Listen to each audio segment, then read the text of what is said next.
Today we are going to discuss about this LDO, such that what is this LDO? LDO is a low drop output voltage or a converter, we can say. Here then main things are coming key where we have to use the LDO, or what is the properties of the LDO, and where we have to use the LDO and buck converters. But in this section we are going to discuss about the LDO only. Okay, then basically we are seeing here ki in LDO the regulation is happened with the in linear region only. Here no switching is happened as per the buck regulator. Then here always output voltage is lower than the input voltage. Where we have to use basically in LDO we are not getting any ripples, such that we have to use where we need proper clean output, and the difference between the input and output voltage is less, and we need that like efficiency is not a matter, and we need this out, less output current, and where EMI EMC is like having a problem, then I can say ki at the case of the ADC and all we should have to use this LDO.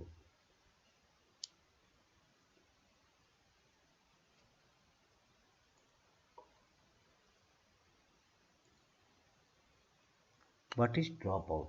Basically one function is coming in the dropout. Then dropout refers such that what we are supplying at the input and what we are getting, and after that what is okay. Dropout voltage basically it refers such that what is the dropout it happens inside the LDO. Like if we are applying whatever the voltage we are applying like a 3.3, and after that we are getting the 2.5, then in this case whatever the difference between the input and output, that is the dropout. Then here we are taking an example. Consider an LDO like this TPS 799. Then here in this case at least it is like a sourcing, it is 200 milliampere. In this case we should have to know what is the minimum we have to apply. Then if we need like output is the 3.3, and in the data sheet it was mentioned this dropout is the 0.175, then minimum voltage we have to apply it from the input side. Here we can see with the formula dropout is equal to V in minus V out.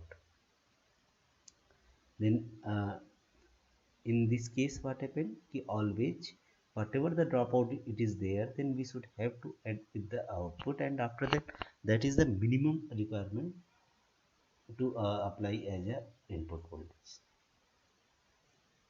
What determines the dropout?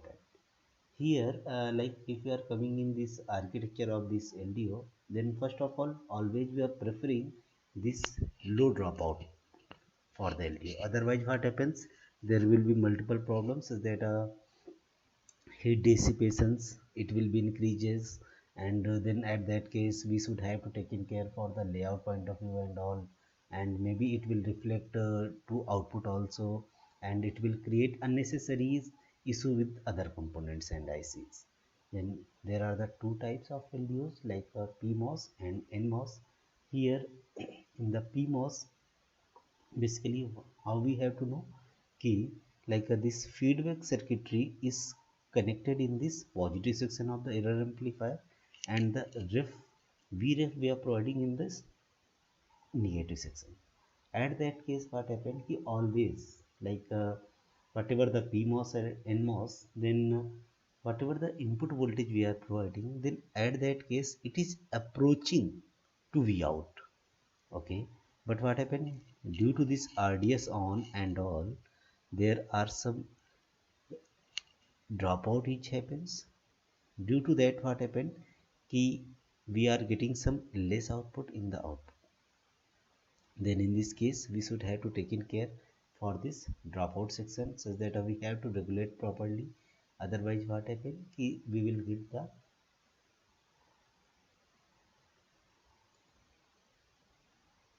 if you are coming in this section, like what is this dropout, then RDS, okay, then output current and multiplying with this RDS, that is the complete dropout we are getting.